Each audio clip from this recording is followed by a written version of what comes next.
fondation Thierno Wolle Ndiaye waɗi jillu mum goɗɗo o pattam lamo le 17 février 2024 ɓe dawi toon e Madina Gounass gam yillade e région mo Tambacounda e région mo Matam. On jillu noon ardi ɗum ko kolaɗo fondation Aladji Abou Ndiaye ene wondi e sete mum timmuɗo e jayndiyankoɓe e haralleɓe woɓɓe e fannuji goɗɗi. On jillu noon waɗi e nder guure kewɗe, waɗi forage uji nebbisaɗi ƴeewede holɗo golle mumen jarata, waɗi forage uji kesi dokkiraɗi, kono kadi fodde forage uji 15 golle mumen gasi ha gudditama. On jillu pattam lamo wattidori ko wuuro sogui ñande 16 nde gam uddidde forage uji mabɓe tati ɗi fondation Thierno Wolle Ndiaye rokkunoɓe, taw koye gardugol Aladji Abou Ndiaye ene wondi e sete mum timmuɗo.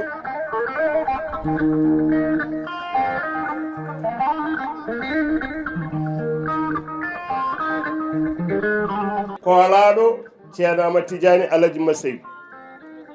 koye yamirare makko jaaten, koye yamirore makko jaata, koye golle makko jaata. Kala ko welanimo welani en, kala ko waɗata mo en mbaɗata. Emin mbima noon bisimilla ma ano eko gummidiɗa eko garduɗa ha koota e yeeso Amadou Tidiane Aladji Masseyi. Emin ñaago Allah hoorare nde Allah tottuma hakkude ma e Ablaye nde yalla hokke fandinde. Min beltima noon min mbawa teddindema ka yiyani, min mbawa holludema ka waɗani, min mbawa holludema ka gollaki. Emin kolluma noon wuuro sogui eko taari wuuro sogui debbo e gorko mbima a jarama e oɗo ñalawma. A addi ɗo nele ɗe ɗe ganduɗa ɗe ko wuuro sogui foof ene weeli ɗum. Ablaye Madina Gounass noon wona forage uji ɗi gandon o fuɗɗi addude ɗo. Ablaye so wiyama addi ɗo ndiyam o addi ɗo ko heewi, o addi ndiyam o addi juma. Emin ñaago Allah noon ko jogui ko e haqqille mo jogui o yo ɓoydu hen. Ko weltare mawde forage uji noon hande so mbaɗama e nder wuuro sogui ko minen rewɓe ɓe balla. Ablaye Gounass o weltanama no feewi, ko weltare mawde. Min calminimo, min juutimo, min ñaganimomo balɗe juɗɗe battane moƴƴe yo Allah hokkumo sago makko. Ko weltare monsieur le maire ne salminamo, ɓe mbaɗino délégation mabɓe kamɓe e Abouba en ɓe jeehiɗo toon jarnademo. Ko weltare mawde, min mbimo yo jokku golle koye lawol moƴƴol woni, yo Allah hokkumo sago makko. Wursoɓe naaɓe fof nanɗo beltanimomo. Yettode godni Allah en Allah Cheikh Tidiane, en yetti Allah, en yetti Ceerno Alhaji Oumar Seydi, en yetti Ceerno Amadou Tidiane. ɗum ɗo fof bakkeji mabɓe kewɗen ɗum. En mbi délégation garɓe bisimilla mabɓe Abou Ndiaye yo Allah yoɓon moƴƴere, yoɓo Ablaye moƴƴere. on ko fof weltanima on mbaɗen fatiha salatul fatiha yo Allah ɓeydan julɓe fof sellina ñawɓe arsen ɗanniɓe waɗi en tijaniyankoɓe. On gaddi jaam par ce que gadɗon ko ndiyam woni gurdam. So ndiyam ala gurdam ala, so ilam ilani walo rematako, so toɓo toɓani jeeri ala. Lekki so darima rosaka mayat, ɓiɗɗo so jibinama ko premier ko ndiyam arto e mum. Te neɗɗo sene waɗa profusion aussi ko ndiyam, on gaddini min komin cohli komin jiɗi. Ablaye Madina Gounass e Diobass ko funeɓe, ko lelde serde taɓe, te ko confiance woni ɗo. Kadi je dis le DG, directeur général woni Abou Ndiaye, ko homme de confiance Abdoulaye Wolle Ndiaye. Eyyi sa yi neɗɗo hokke mission wiya ƴewto bandiraɓe tampuɓe goni, to wawi wonde fof waɗa recensé gara ko namdi fof mboɗo tottuma, ko mbiɗa fof mboɗa waɗa, ɗum ko confiance woni. Eyyi kanko o ƴakkani awdi, wona o ƴakkani awdi, eyyi ɗum noon ko neɗɗo confiance. Pour tan terminer, kadi aɗa andi aduna jiiɗa ɗo ko yahat tan kene leera, to yahano waɗa papap o yeehi haw fuuɗi bebbi, joni woni dow o addi jooɗo omo rokka miskineɓe yo kutoro. Gurdam makko ne waɗi nafoore, yo Allah wurnumo ha yeeso, hokkamo kisal e cellal. Minen immigré ji wuuro sogui fof min calmini, min beltinimomo. Bandiraɓe min calmini fof, min juurima fof, min jiiɗa junnade hen no feewi. Ko weltare tan e inde ɗanniyankoɓe artuɓe région de Matam fof. Hanki min keeɓino hokkude fondation Abdoulaye Wolle Ndiaye e gardugol Elhaji Abdoulaye Wolle Ndiaye waddemo président d'honneur fedde ɗanniyankoɓe artuɓe région de Matam, e wadde Abou Ndiaye vice président d'honneur fedde ɗanniyankoɓe artuɓe région de Matam. Kono enen ko ɗon dole men kaali, eɗen ñaago laamu men état du Sénégal e région meɗen emin jogui ɗo ko wiyete cadre migration et développement ardi ɗum ko monsieur le gouverneur fedde nde ene jeeya hen e nder cadre o amin jogui ko wiyete comité technique restreint ko sappo goni hen en tant que président régional mboɗo jeeya hen te cadre o ƴeewata ko affaire développement taw ko ɗanniyankoɓe e holno mbaɗirte ha région o waɗa développé no haaliri ni ɗum noon amin ñaagol autorité ji ɗi monsieur le gouverneur nde fondation Abdoulaye Wolle Ndiaye jeeyete e on cadre nde Abou Ndiaye waɗete e comité technique restreint o jeeye hen par ce que ko ɓen ciinata golle ɗe so ɗum ɓenni eɗen ñaago état du Sénégal eɗen gandi golle mabɓe donc ɓe mbaɗe distingué ɓe keeɓa distinction ko wiyete chevalier de l'ordre national du mérite par ce que eɓe mérite ɗum eɓe golle mabɓe ene mérite ɗum ɓe mbaɗe reconnaître e nder leydi he ɗum ɗo joni ko jinnomi yettinde mi salmini foof assalamu aleykum wa rahmatullah par ce que tampere nde ko Wourossogui naaɓe ko rewɓe jeeyi ɗum banggue ndiyam Wourossogui naaɓe rewɓe gaddana so ndiyam manki ko rewɓe tampata hen min calmini délégation Abdoulaye Wolle Ndiaye o min juuri Mamadou min mbi bisimilla mabɓe emin mbiɓe kadi ɓe jarama emin ñagano Allah Abdoulaye yo Allah ɓeydan ɗum yo Allah ɓeydanmo yo Allah ɓeydanmo minen kam min ngala gable yobde mo Allah jarama o jarama onon délégation kadi on jaara min mbi onon bisimilla ɗon e Wourossogui ko wona ɗum ko aussi mboɗo haala e inde membre fondation Elhadji Wolle Ndiaye mo gandanɗa hoorema fooɗimi ko gardiɗo golle o woni Elhadji Abou Ndiaye Elhadji Abou Ndiaye mi salmini mi juurima mi wima merci ndiyam Wourossogui noon so Elhadji Wolle hokki yimɓe ndiyam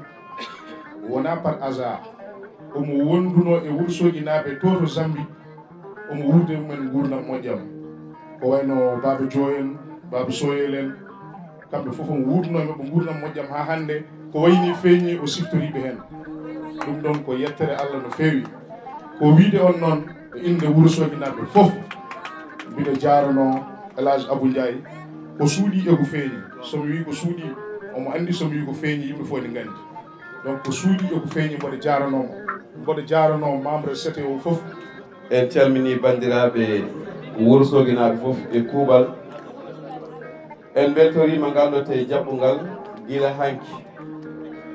otoji deggodirɗi yimɓe yaltuɓe gam jaɓɓade fondation Thierno Wolle Ndiaye e gardugol Elhadji Abou Ndiaye min beltima no feewi haala men juuta ɗo saabu ko ponɗen haalde fof bandiraɓe kaali garteten tan koye kaw Elhadji Abdoulaye Wolle Ndiaye eɗen mbiyama o jarama saabu enen puɗɗodi guila ñande aset dawɗen Madina Gounass mbawɗen wi tan sinno tew fof wano no heeñeri ni jambere noddetaki sinno fof yaltunoɓeɓe moni fof fodde ko wawi ko en mbawa wiide moni fof ene wawi wadde ko Abdoulaye Wolle wawi ko kono moni fof so waɗi ko wawi ko ma ɗum ɗo iwa halal nde tawno leydi men ko gendi men ko enen poti dana ɗum hoore men Elhadji Abdoulaye faami on message o yeehi o wangi e wangede makko won kalanoɗo hanki wi nde o naati e ladde he o wayi elle no robel ni saabu yidde dañde nde o dañi nde o rucciti caggal makko jumaji Madina Gounass jamaji ndiyam e goɗɗum ko haalata ko e jiida e solidarité ko waɗata hewɓe cikkata Elhadji Abdoulaye Wolle wallita tan ko jumaji e jamaji ala wonko woni toon min kaldo e mono Elhadji Abou Ndiaye sodani ndimango ne wiye Sabasa so wonano kanko koyɗe jarano ɗum koye balon Elhadji Abdoulaye Wolle eɗen mbiyamo o jarama eɗen ƴetta noon yidde gollude e wawde gollude dañde gollidiɓe Elhadji Abdoulaye nde o liggi o dañi o rewino e juuɗe kewɗe gam yidde wadde financement ha leydi Sénégal golle e Mali golle e Mauritanie golle kono kala hen ko ari yettata ko bandiraɓe ɗum ene jii ɗum guite men nde Allah rokkimo oɗo gorko tawi ko suɗanno neɗɗo ko foof Allah rokkimo ɗum ko suka omo selli ko sagar kecci on wawi diwde e denkade on wawi joɗade on wawi yaade on wawi artude omo andi ko foti wadde ko suka o yiilima région ngaji sappo e nayyi Sénégal ɗi foof ala hen ɗo majji e nder ladde e nder jeeri e nder waalo ala hen ɗo humpa moni foof mo andi caɗele muɗum ko suka omo jogui hakkille andude holno neɗɗo foof gollodirte ko suka omo jogui muñal wawde rendinde rendo kadi tawa ɗum yaada e muɗum e kala taw wawi yaade woni seeɗan faagol capannayyi e neɗɗo sagata ɓe jiida pinal jiida neesu jiida aada renndino balɗe poɗɗe ni ko haqqilantagal wawi arda ɗum Allah hokkiɗum Allah jaabo jeeya ndeke noon on so tawi halfinama force uji yo yarnu yimɓe mbiɗa wawi wiide kala ɗomɗunoɗo omo andi ɗum ɗi te kadi mo wol ɗum ha yar inchallahu taala eɗen ñaago Allah Alaji Abdoulaye Wolle yo Allah ɓeydamo kono Alaji Abou Ndiaye yo Allah renmo o rokkamo no rondiri dogal ngal ha Sénégal fof yalta e tampere on jarama assalamu aleykum wa rahmatullahi taala wa barakatuh eyyi ko heddi ko noon ceerno Diallo haali ɗum joni joni ko ɓuuri wadde importance ko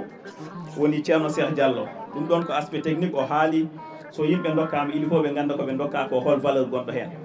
caggal neɗɗo o noon so andi valeur o kono joguirto ni ko ɗum woni ko rewata hen ko joni noon mbiɗen mbaɗa remercier aussi yaaduɓe fondation o foof par ce que neɗɗo kadi so tinnima omo yiiɗi wiyede a tinnima a jarama ɗum ɗon waɗan min encouragé par ce que ne andina gollinɓe ɓe eɓe gandi qualité golle ko ɗum waɗi hande kamɓene ɓe belti mbiɗen mbaɗa remercier partenaire uji amen no wayno OFOR surtout OFOR Matam guila min gari ɗo ha joni mbiɗen gollida e mabɓe mbiɗa waɗa remercier particulièrement Mbaw woni gardiɗo OFOR Matam eɓe mbaɗi min accompagné e mission o ha tomin tolni ɗo mbiɗen mbaɗa remercier kadi préfet o walli min e banggue document ji kala komin cohli pour wawde wadde golle amen ɗe comme il faut eɓe daari e wallude min hen komin guddirta ko tan ko wadde encouragé e wadde sensibilisé rokketeɓe forage ɓe ko haalis kewɗo waɗa hen forage uji ko forage uji moƴƴi kono kadi fondation haɗani hen ene waɗaniɓe garantie c' est à dire 2 ans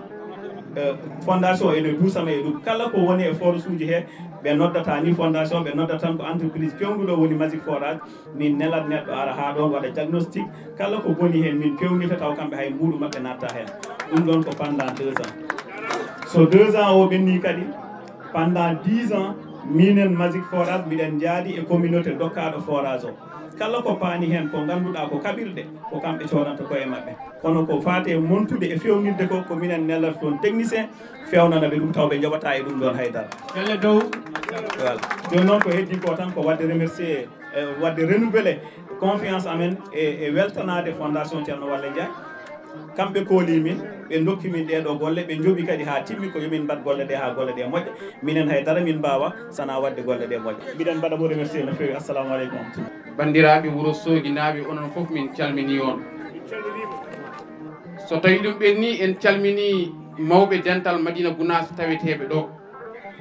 en calmini almami wuuro ngo en calmini joom wuuro ngo en calmini monsieur le maire hayso tawi o tawa ko ɗo notaniɓe ɗo cukkoji makko eko nandi hen kamɓe foof en calminiɓe kono golle ɗe puɗɗide ɗe puɗɗi Madina Gounass ɗe naati hunde e Fouta kanko kaw Joɓas omo yiɗani Fuutankoɓe komo andi kaw Abdoulaye Wolle Ndiaye yejjittama on fadi ha rokkamo kaw Abdoulaye Wolle amin jooɗi Dakar ɗo no Ismaïla Thiam wiri ni yimo Joɓas abuma ya Fouta so yeehi Fouta ma o rokke forage mbaɗa ɗum e galle ma walla e damata galle ma on saaha légal ma eko takki ɗum ha e wuuro ngo fo ɗum naftorade kanko kaw Joɓas o wimo ala Abdoulaye so tawi aɗa rokka kay sa rokkani kam force uji 5 kam rokkam force uji 3 forage goto no mbiɗa ni mbaɗɗum galle amen walla sara galle amen force ɗiɗi keddi ɗiɓe ceerno ɗum e nder wuuro ngo saabu wuuro Sogui wonde caɗele ndiyam ko ɗum saabi kaw wi kam Abou sa yeehi rokku wadde force uji 3 ko ɗum woni sababu wuuro Sogui naaɓe dañi force uji 3 e ballal omo ganduɗa ko kawam Amadou Bass kaw Joe Bass a jarama ndeke noon so joɗima ɗo hande o hersani ɗo so dañino forage goto woni e galle makko ma yimɓe gar jara kono o rokki bandiraɓe heddiɓe mbawɓe naftorade Allah jarama o jarama kaw Abdoulaye Wolle Ndiaye wi on yo on gandu onon hakkude makko e wuuro Sogui naaɓe wona hande fuɗɗi o haalni kamen kadi ko heewi heƴata e ndeɗo jonde ɗum waɗi o wi en ɗo ko fuɗɗode tan ɓayde noon Allah walli en darnanama ɗiɗo forage uji 3 ɗo e nder wuuro Sogui no bandiraɓe ardi ɓe mbini nangon ɗum nanggal moƴƴal pewnon ɗum ha feewa Magic Forage fewnande en ɓe mbi ɓe dokki en garanti duuɓi 2 kala ko boni hen ko kamɓe pewnita kono noon woto nanin ɗum tan jeeboɗen ha bona wontani ga caɗele goɗɗe darnen sukaɓe men dariɓe andanɓe ɗum wawɓe ɗum ɗon saaha mbawa jogade ɗum joggal moƴƴal janggo e jaam nde wawi wonde foof soko hitande soko duuɓi 2 kaw Abdoulaye Wolle Ndiaye kala to wawi immade oɗon gandi o ari ɗo wuuro Sogui o ari galle kaw Joɓas so tawi o ari ɗo o waɗi visité ɗiɗo forage uji nomin mbaɗiri hande min jiiɗni taw nomin beltorini kanko e hoore makko sowata ko noon weltorto amin gandi kala nde o welti ma on dañ goɗɗum ko ɓuri ko dañƴon hannde ko ɗum ko Allah waɗani ɗum joni noon o wi en ko addi ko o addiri ɗum ko sabu Allah o ɗaminaki hen hay batte o yiɗa hen hay batte so wona wiyeede amin duwonoma yo Allah jutnu gurdam ma ko mbatta ko yo Allah ɓeydi ɗum tan sohli hen o wi on o waɗani politique o wonani e lawol politique o jogorani kadi wadde politique goto foof e Sénégal naaɓe ko wona kañum yo andu o waɗani politique e hande o daraki e yidde waɗude politique o daranaki politique min représentant makko o komi suka de wonko jiɗmi ko heewi e nder gurdamam ɗam kono yooɗede gurdam makko e golle makko min hooram mi waɗani politique kadi e gurdamam mi miiƴaki wadde politique sibabude kanko Kawalaji Abdoulaye Wolle Ndiaye non goto fof e famir noon jonno min ƴetti on min jarni on min ƴetta caabi ɗi noon force terti fof caabiji mum nanɗo min pawta ɗum e juuɗe kaw Joɓas ko kanko wonno sababu ɗum daña kanko ne o wi so Allah jaaɓi so min ƴetti caabi ɗi min pawi e juuɗe makko kanko ne teddungal ngal omo itta ɗum omo fawta ɗum e juuɗe monsieur le maire maître Moussa Bocar Thiam